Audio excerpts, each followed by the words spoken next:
it was really your own health history that caught you on to this idea that of the myofascial. Can you share a little bit about your own personal? Yeah. I was a good athlete when I was younger. I played football, and I ran track, and I skied, drove motorcycles. I got involved with competitive karate, competitive weightlifting. And one day I went down to the gym to work out, and there's nobody there to spot me. I was doing squats with somewhere over 300 pounds, but I got to the point where I couldn't get up.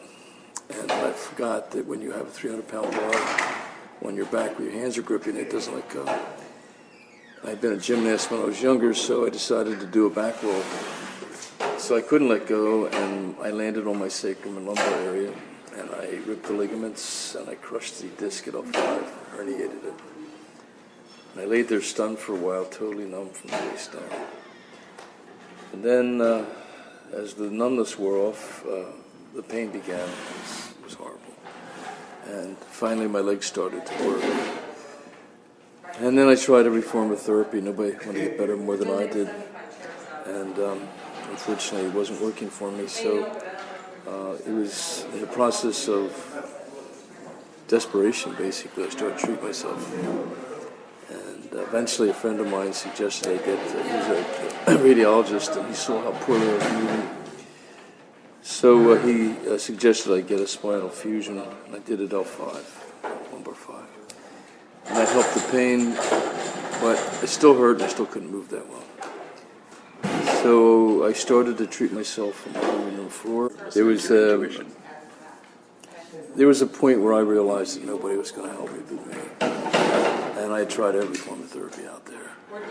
So I started to push into the areas that hurt or felt hard.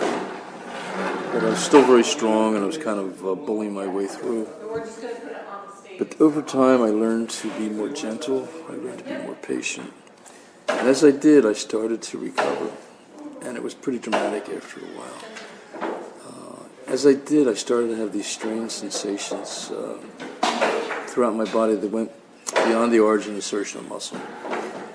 So I started to get that probably this was the connective tissue, the fascia. And I had been asked to teach TMJ courses at the osteopathic college. So I had access to the library. And I went there to see what they knew about the fascia system. And I found that they had a stack of information on fascia about that thick.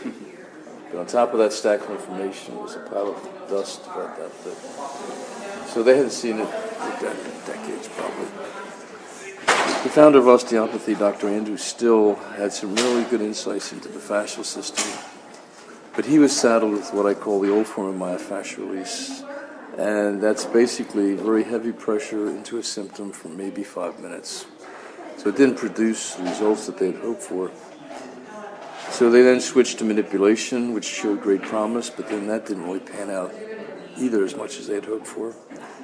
So most osteopaths now, as you probably know, are allopathic physicians dispensing drugs and doing surgery.